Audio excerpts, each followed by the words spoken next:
Good evening, my name is Kent Coleman. I'm an alcoholic. My dry date is May 18th, 1992.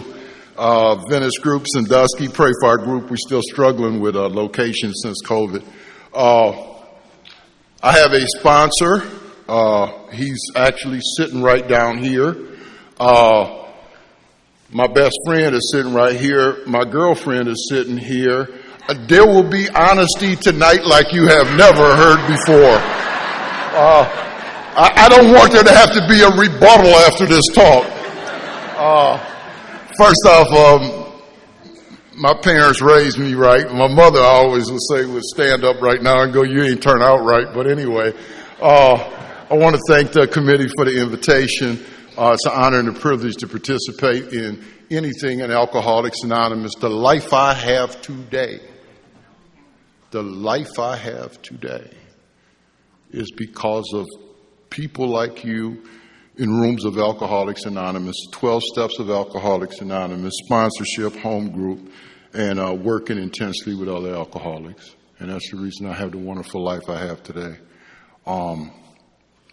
It's sometimes hard to put things into words because they are of spirit. They come from in here. And sometimes they defy my ability to express them vocally. But I will use the two words that I learned from my grandmother, and those are thank you. Thanks for having me. I want to thank Janelle for coming with me. Today is 5 years ago. Today is the first time she and I met in person. And so it is, she is the light in my eyes and the wind beneath my wings. And I am grateful for the life that we have. It is, and that's like a lot of like what I'm going to talk about today is step 1 and 2.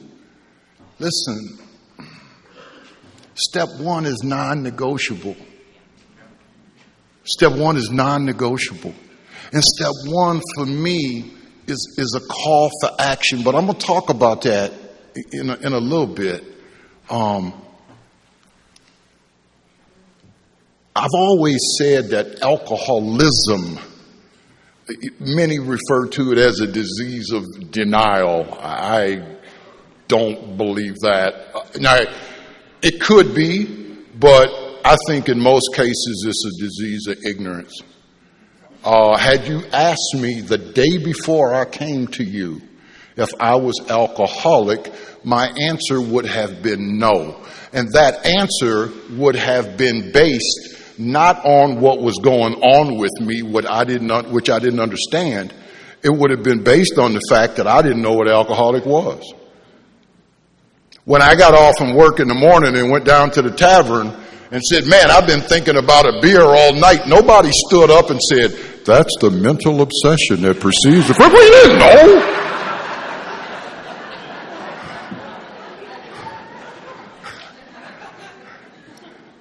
We learned we had to fully concede to our innermost selves that we were alcoholic. This is the first step in recovery. To fully concede is to accept and surrender internally. Concession is internal. Confession is external. Concession is internal. We learned we had to fully concede to our innermost selves that we were alcoholic. This is the first step in recovery. I did not know what alcoholic was when I came here. Had you asked me what an alcoholic was, I would have given you whatever definitions I either overheard as a youngster or picked up in the street. You know, guy living under a bridge, long trench coat, stocking cap, drinking wine out of brown paper sack, sleeping under a cardboard box. Yes, that certainly must be an alcoholic.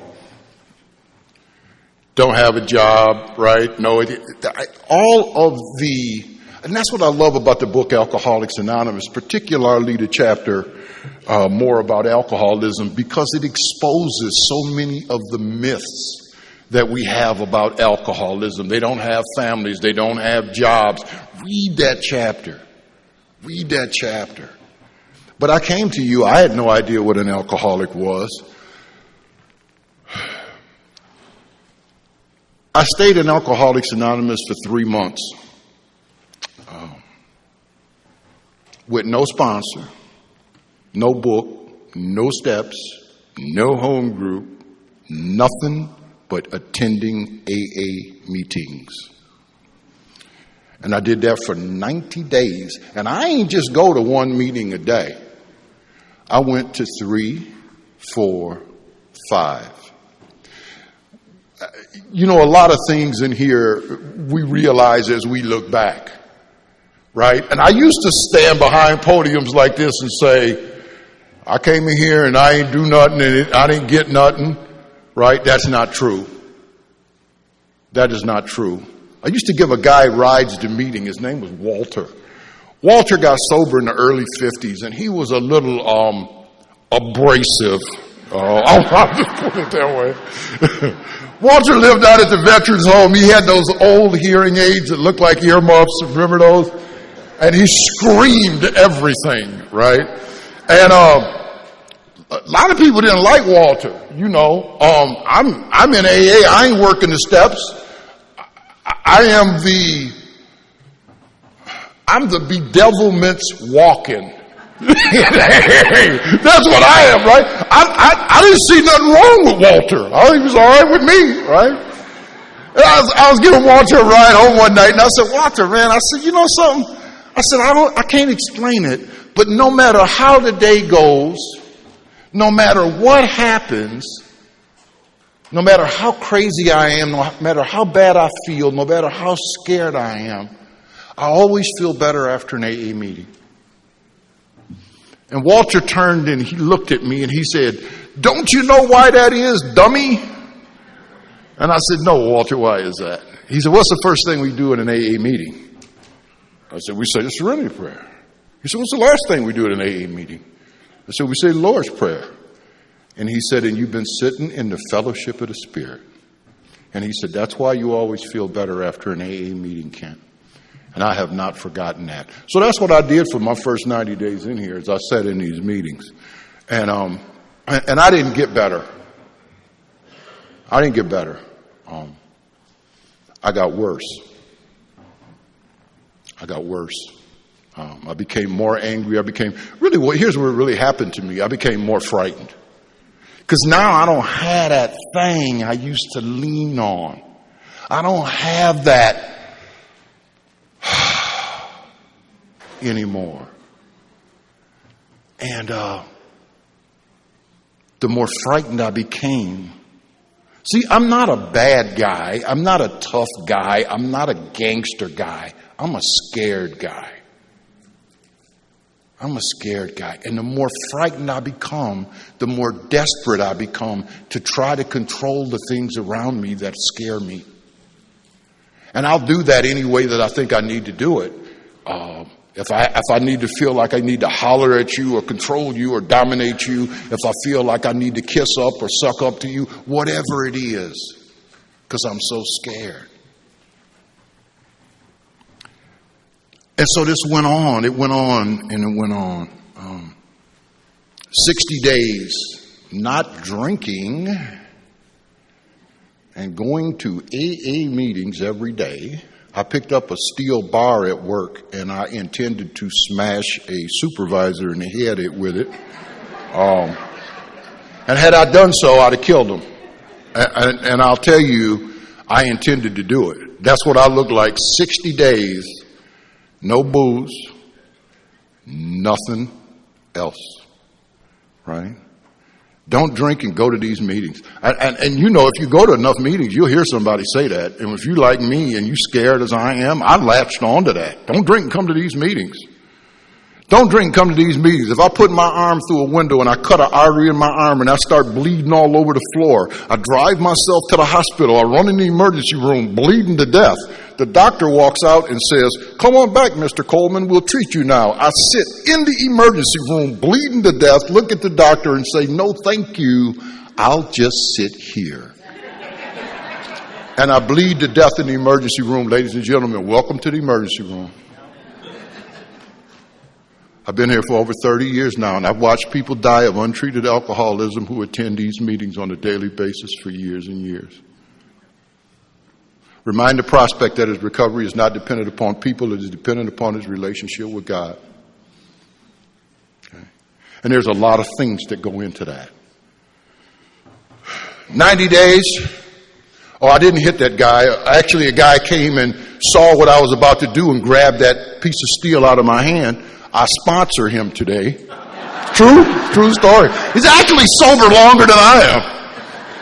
And I sponsor him today. And all he said to me was, man, you need to get some help.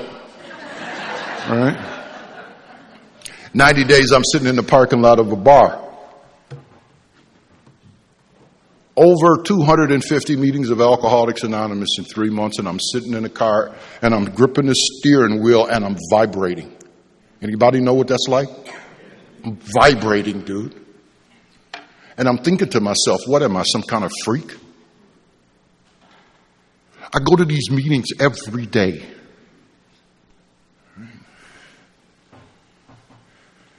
I never wanted to drink so bad in my life. I'm in the parking lot of Daly's Pub in downtown Sandusky. And it's St. Patrick's Day. Daly's Pub has a green back door. And I knew what was behind that green door. And what I did is I said my first prayer.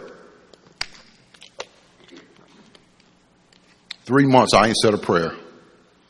At my first AA meeting, I was raised in the church. I'm going to talk about that in a little bit. But at my first AA meeting, they got up and said the Lord's Prayer at the end of the meeting, and I didn't remember the words. I knew that prayer when I was 4 years old. And that's how far away I was from God and you. And I just said, God, what am I doing wrong? What am I doing wrong? And I got an immediate answer. What are you doing right? If you go to that many AA meetings, and this is where it came from, if you go, you hear it every day. Get a sponsor. Get in a book. Apply the steps to your life. Get a home group. Get active and help others. Heard it every single day. Did none of it.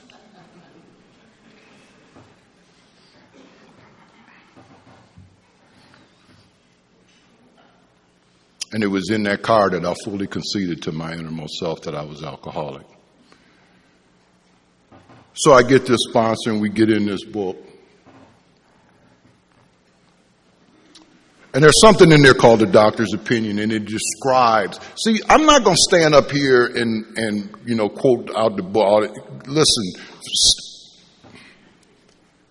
this thing is experiential.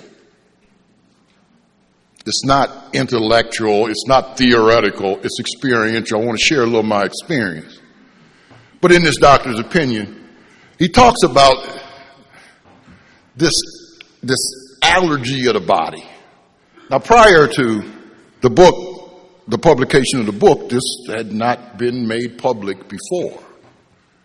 It's allergy of the body. When I put alcohol into my body screams for more, right?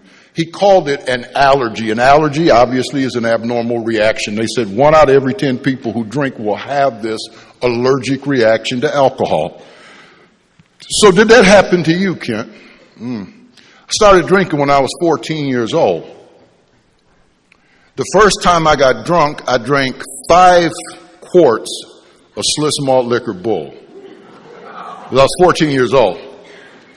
The upshoot to that, right, and how that story ended, because, it was one of them magical days, the effect produced by alcohol. The fear leaves, the mouth starts running, right? The sky got bluer, right? I got bigger, you got smaller. The effect produced by alcohol. And that's what happened to me that day. The upshoot of that day, I went home. According to eyewitnesses at the house, I threw up all over the house. I started in the living room, through the kitchen, through the family room. Right? My grandfather fell on the floor laughing.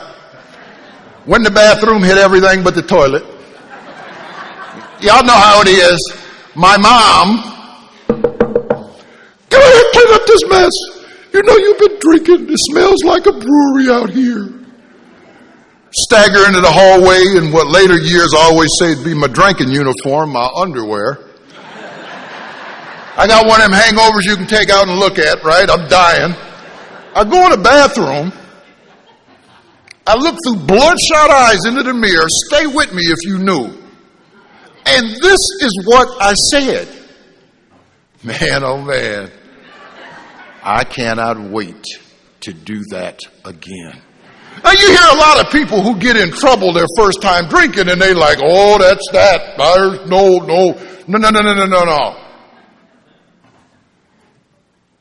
I had a meeting with myself in the bathroom. I love to have a meeting with myself. There's no opposition when you have a meeting with yourself. They don't usually turn out well, but hey, better luck next time, right? And this is what I came up with. Okay, Kent, you got drunk, you got sick, and you got grounded for life. That was my penalty for this, was grounded for life. Okay? So here's what you need to do. The reason you got grounded for life, Kent, is not because you got drunk. It's because you got sick. So what you got to do is learn how to drink without getting sick. This is Kent at 14 years old. Y'all follow this?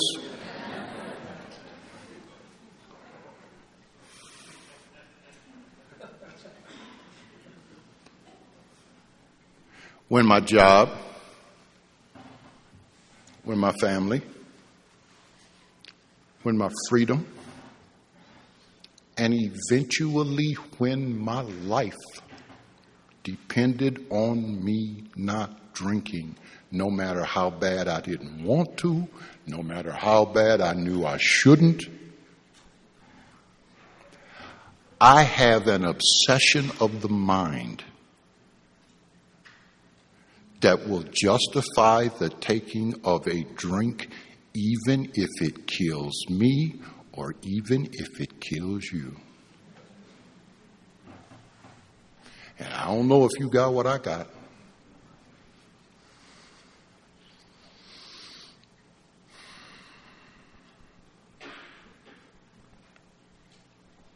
And I was gone. And 18 years later, I met y'all. During that 18 years, a lot of things happened. And I'm not here to, who is it? I think it might be Ralph who said, this is the only place in the world where we try to out-bottom each other. Right? I'm going to tell you the truth about what happened to me. See, here's what I know. Is you can get off the elevator at any floor. That's why we changed the stories in the book after the first edition, didn't we? Okay? But I am a low-bottom, stumble-bum drunk. I was convicted of driving under the influence of alcohol 7 times in the state of Ohio. I've been cut out of cars. I've been convicted of a lot of very bad things. I'm not going to stand up here and talk about them. I died in 1984 as a direct result of the use of alcohol and some other things. I was resuscitated, and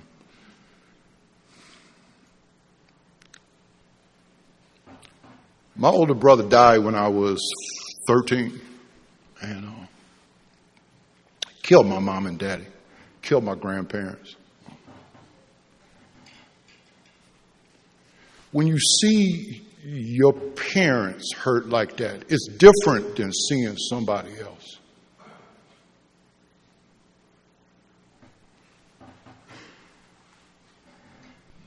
I don't ever want my mom and dad to feel like that again. 1984, I come to in the cardiac unit, and I see that same look on my mother and father's face.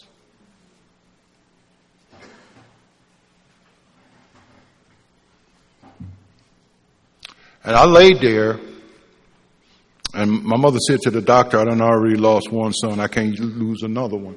And I laid there and I said to myself, God, if you let me live, I never drink again. I swear I'd never drink again.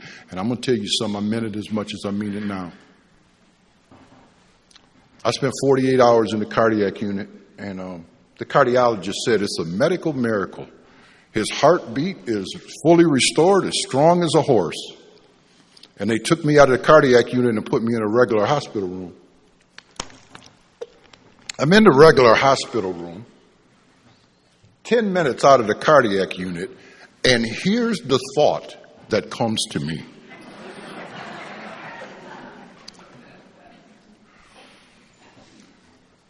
Whew, that was close. But I'm all right now. This calls for a celebration. My best drinking buddy, Mark, walked into the room. Mark lost his battle with this disease when I was 7 years sober. It killed my boy. And it's not like indirectly. No. It killed him. He walked in my room and I said, go down to Cliff's Carryout and get me something to drink. And he said to me, you out of your mind if you think I'm going to do that. And I said to him, you're going to need me before I need you. Do what I just told you. And I'm in the bathroom drinking, and I'm 2 hours out of the cardiac unit. If I had the power to quit drinking on my own, I'd have never come to AA. Why should I? I'd have never come to AA.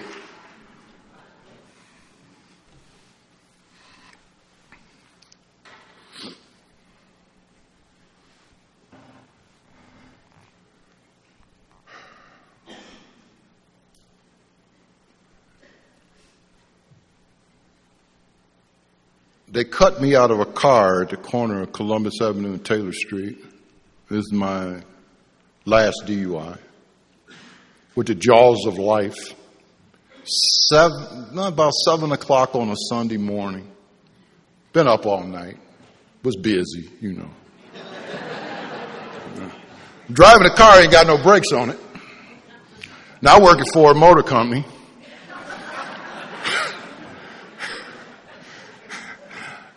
I totaled the car, and then I didn't have no car.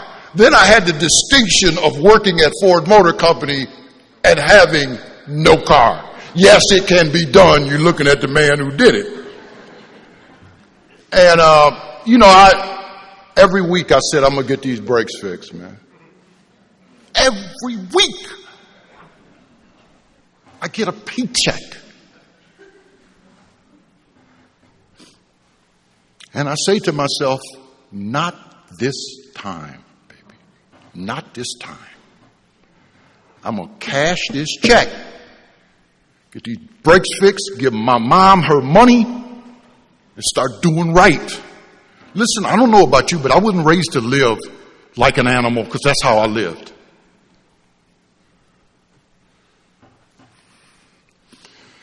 So I go down to Pat's Tavern to cash my check. Now, some of you will understand that I don't have no bank account, no credit union. With the credit union across the street, every Ford plant has a credit union across the street. Pat's Tavern down at the corner. So I'm down to Pat's. And Pat, he understood alcoholism. I know he did. Because when I walk into Pat's with his paycheck in my pocket, what he would do is set up an 8-ounce water glass, set a fifth of old granddad there, pop the top on the Millers and sit it there, and said, on the house, baby. Because he knows something I don't.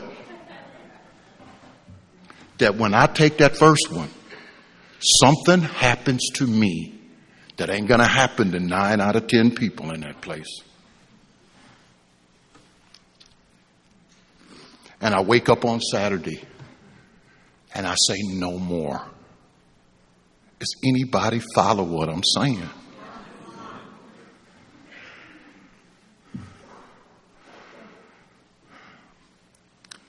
At the end, I got a liver that's distended about 7 inches. I'm drinking a half a bottle of beer and falling asleep in the bar. They got to call my little brother to come get me.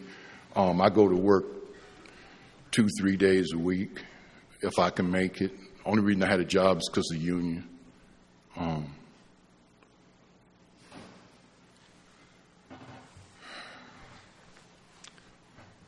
Man, everything gone. I'm banned for life from my mother and father's home for breaking in there and stealing. Y'all know that. And I just quit caring anymore. One thing about this illness, We talk about from black and white to technicolor, how it just sucks the color out of everything. Everything just was gray. All I ever said was, I don't care.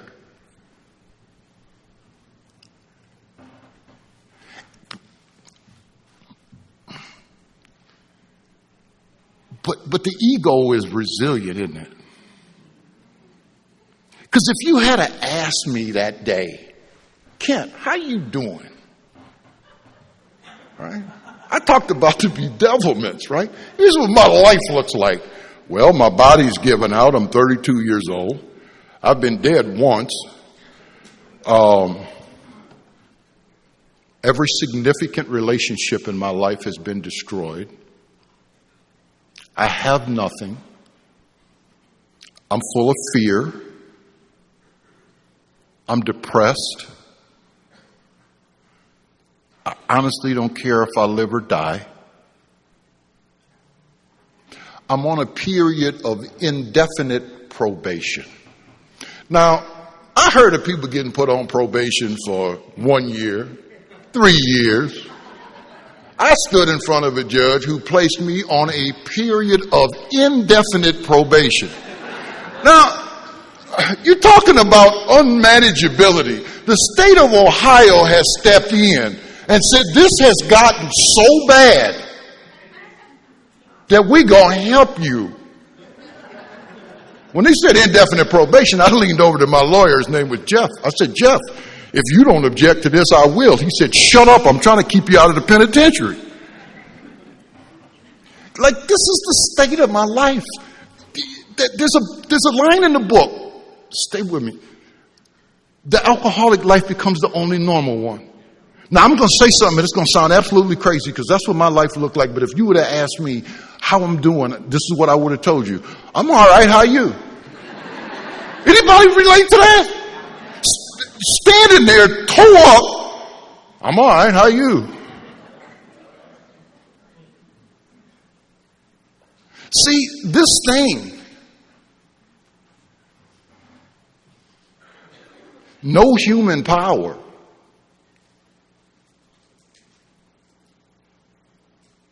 no human power. So I got this obsession of the mind. I got this allergy of the body.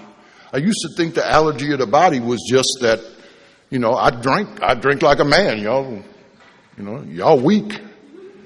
Throwing up in my car, right? I didn't know. I didn't know. I would have these moments of truth because this thing is progressive. Like I went off to college with goals and hopes and dreams and aspirations, just like Bill Wilson. I had a family that set me up for success. They set me up for success. And when I left to go to school, and I went to a really good school, I was already gone. 18 years old, I'm sitting up at 2 o'clock in the morning with my roommate, Dave. We had a disco ball in our room with the glass. And we had the music playing. It's about 2 o'clock in the morning. And I looked across the room at Dave through the disco lights. And I said to him, man, my life's a mess. And I was not smiling when I said it. And he looked back at me through the disco lights and said, yeah, it is.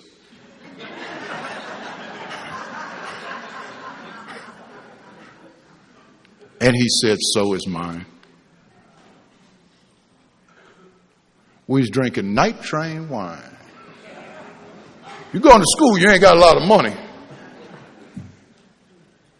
18 years old. The people who lived beneath us said that we were up for 87 nights in a row past 2 o'clock.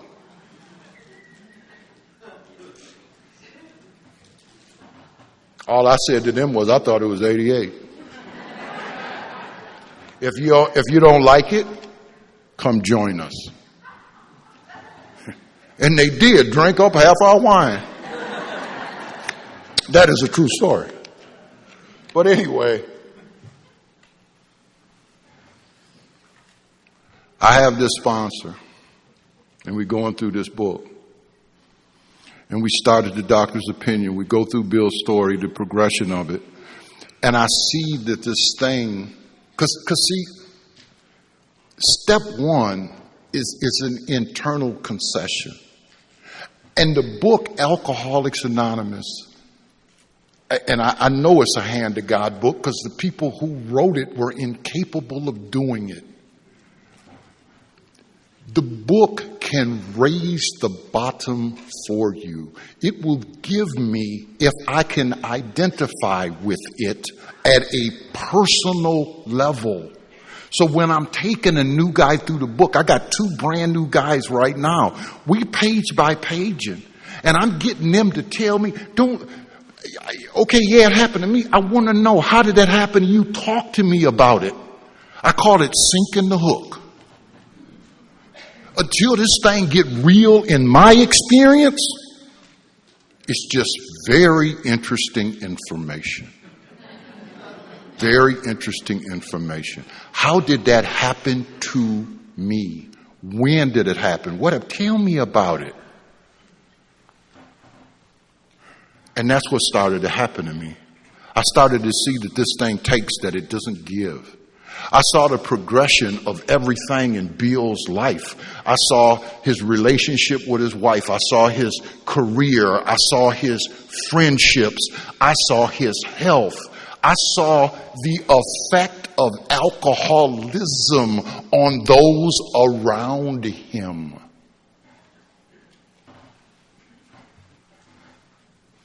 Big book scared me half to death. I used to think, man, whoever wrote this has been following me around.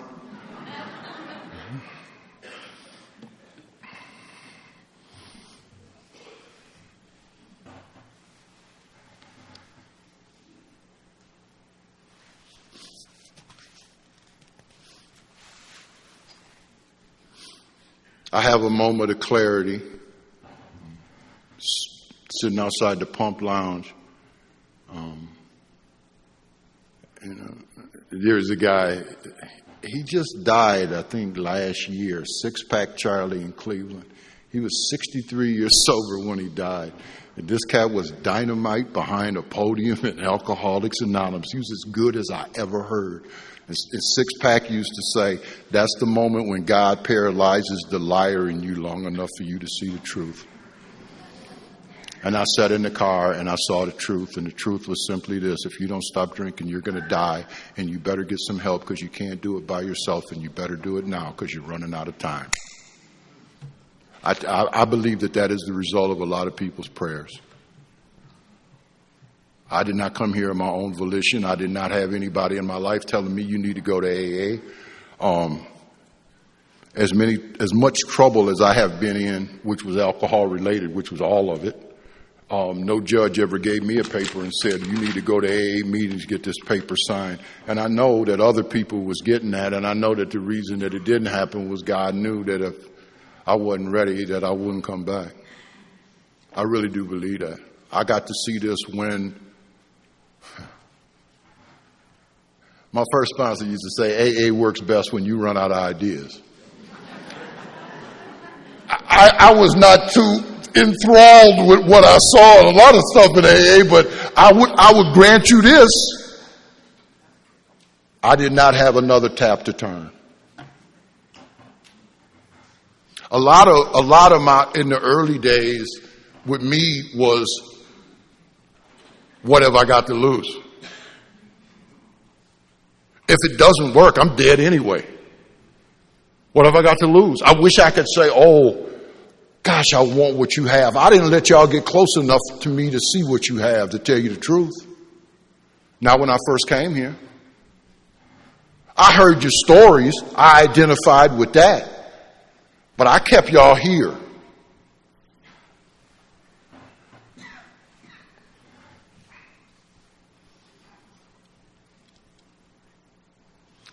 So how it happened for me was the concession in the car that I got to do what they're saying at these meetings or I'm going to drink. And if I drink, I'm going to die.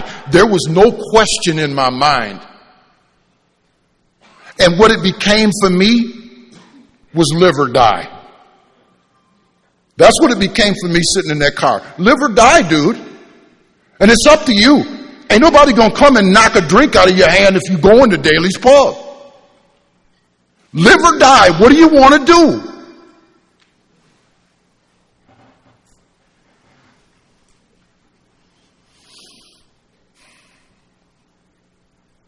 And I turned that key and I went to a meeting and I got some help.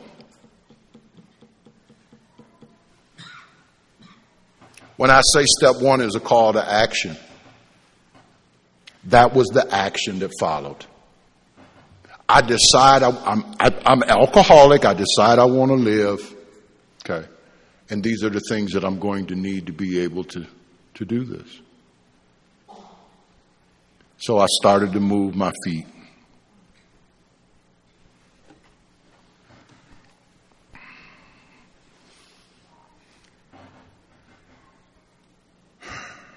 Came to believe that a power greater than ourselves could restore us to sanity. Okay. Came to believe. Do I now believe, or am I even willing to believe that there's a power greater than myself? I was raised in the church. I wasn't sent to church. I was taken to church. My mother was the president of Ohio Baptist Women's Convention. I could recite scripture when I was 5 years old. You know, it's a funny thing. My mother was also the head of the youth fellowship at our church. And one of the things that she did was she drilled us with these Bible verses just to drive me nuts. And we have to memorize them, and she'd make us repeat them out loud, right? Every morning I drive to work. It takes me 12 minutes to drive to work. I do not turn the radio on when I drive to work. When I drive to work, I recite those and repeat those verses over and over again. I do it every day. I do it every day. Moses Yoder used to say, "My mind is my garden, my thoughts are my seeds. What will I harvest, flowers or weeds?" What you putting in here? What you putting in here? So we get to the chapter, we agnostics. I'm thinking, we agnostics? Not me. I told my sponsor we could skip that chapter. He said to me, why would we skip that chapter? I said, because I'm not agnostic, I'm Baptist.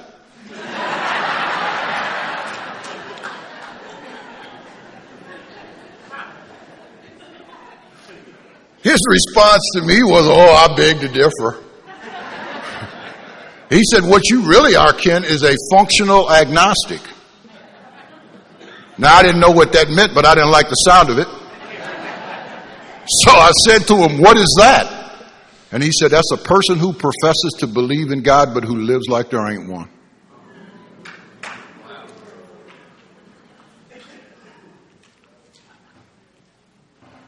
And that was me. There's a line in our book that said the spiritual life is not a theory, you have to live it. Knowing about this power and having a relationship with this power are two completely, totally different things. A relationship with this power for me is not about knowledge and intellect. Right? It's about the application of principles.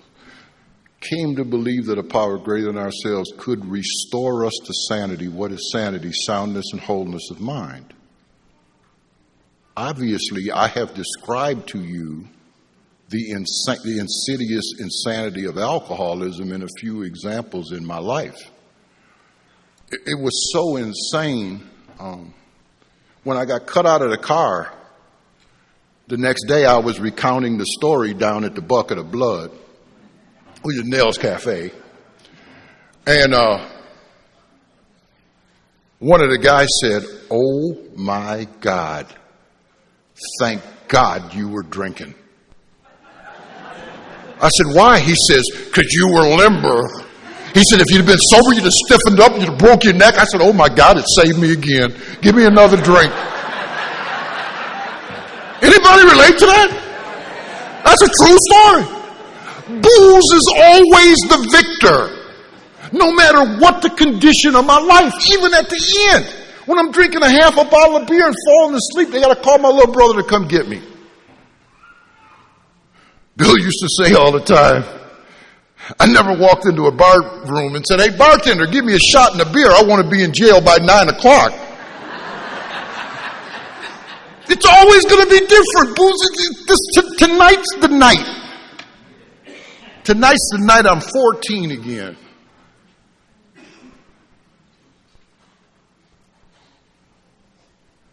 No human power.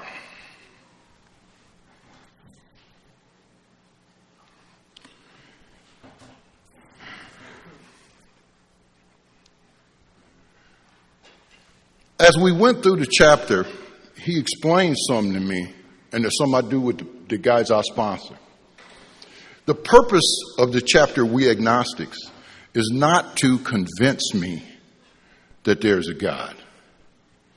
The purpose of the chapter, We Agnostics, is to open my mind to the possibility. To open my mind to the possibility. To get me to examine the fallacies of my thinking. My willingness to grasp any new concept that comes down the pipe. And we live in a highly technological age now, right? I'm still waiting on that hologram keyboard with the iPhone, right? I'm waiting on that because they said they were going to do it, right? And I don't question it. But when my mother says, God sure has been good to you,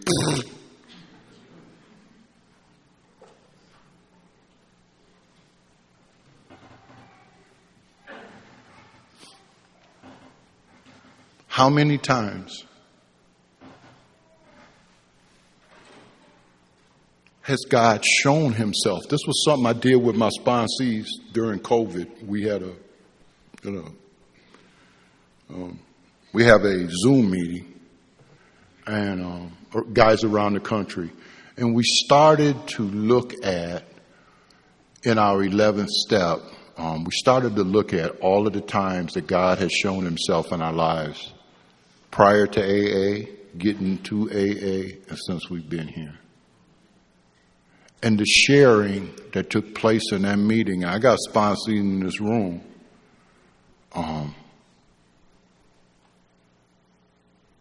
It was beyond words. Yet, I have to be vigilant on a daily basis. Because I'll tell you, the enemy, what does it say in our book? The problem of the alcoholic centers in his mind rather than in his body. I got to watch what I put in my head. Because it is so easy for me. Right?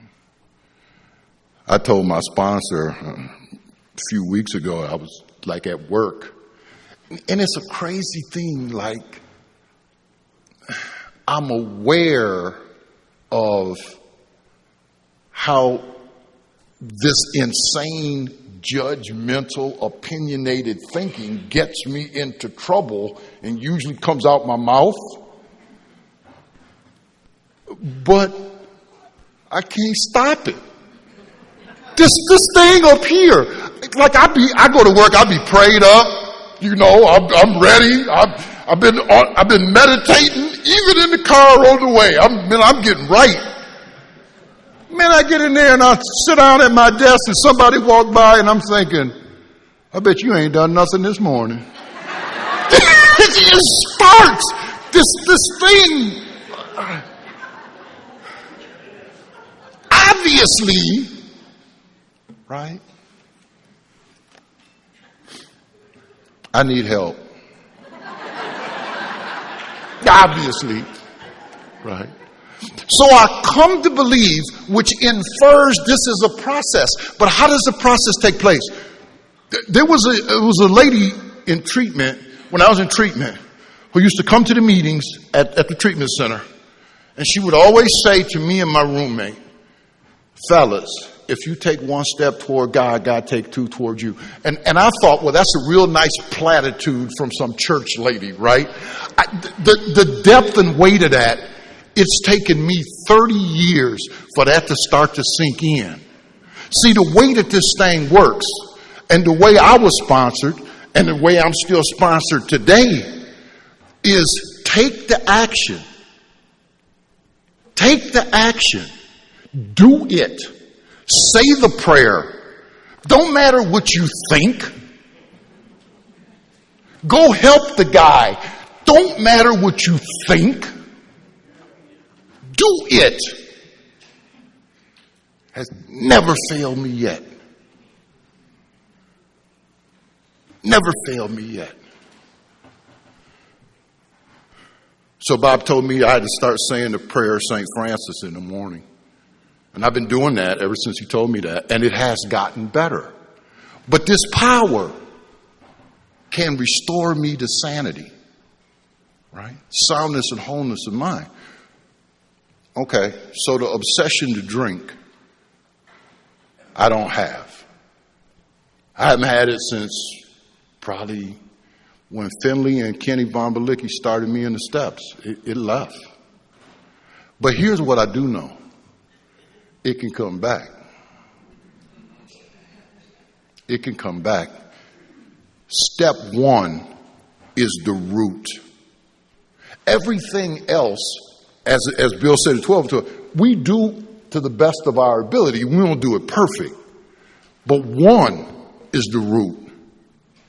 And from that root will spring the actions that I take imperfectly on a daily basis to try to grow closer to God and be more useful and closer to you. And I think that's the best way that I can say it. So I came to believe in large part, and I began to get hope from you, from the power of your example. I sat in meetings and I heard people say stuff Stephen King couldn't make up.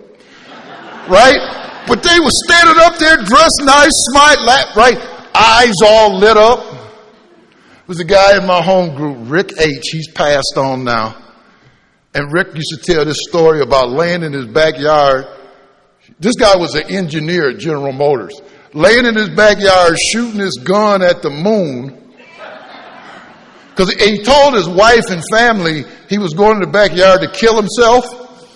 And he would shoot his gun at the moon, and he'd look at the house and wait on them to come to the window to see if, and he said, nobody came. Right? Dude, I listened to that. I'm like, yes, that's me. Right? Mr. Self-Pity himself. Right? Me.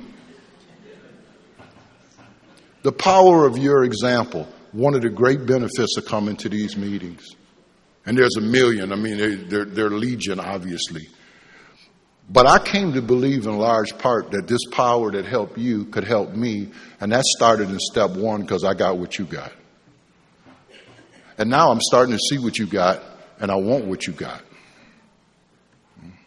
And if this power could help you, it could help me. Now, since later in the book, obviously, when it says, for by this time sanity will have returned, right? So that means there's a whole bunch of work got to be done in between here and there, right? But it's like everything else in here is progressive. So it's 6:30. I've been talking for an hour, so I'm going to wrap this thing up.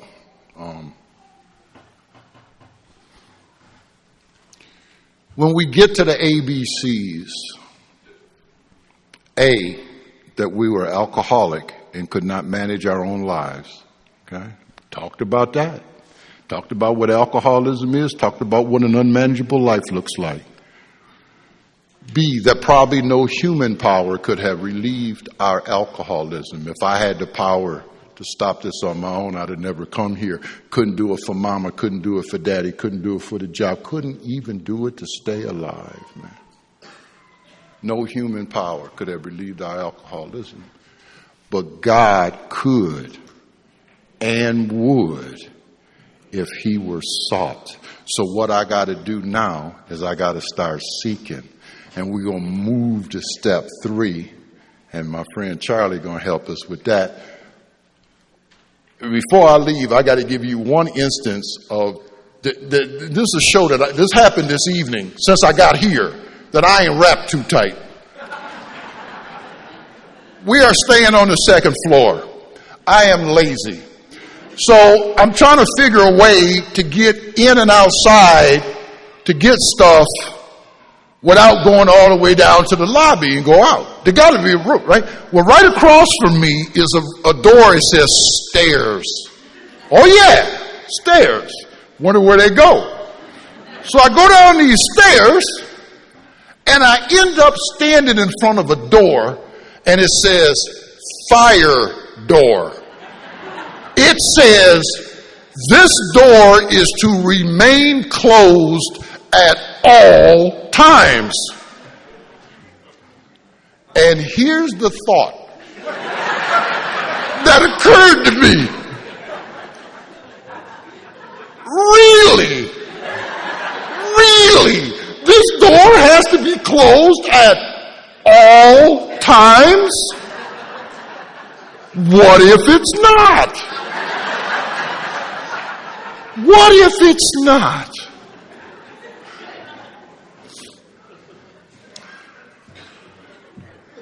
Right then, the restoration to sanity occurred. I heard a voice. Usually it's my voice, which really makes it hard to get by, but it wasn't my voice this time. Was it God's voice? No, but I believe it came from God. It was Janelle's voice. And what it said was this: I cannot believe you did that. You got us kicked out of the hotel when you came here to speak. I've never been more embarrassed in my life. My sanity returned, and I thanked God. God bless you. Thank you very much.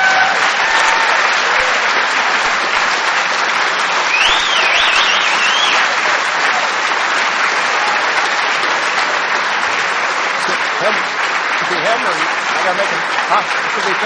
Come on up.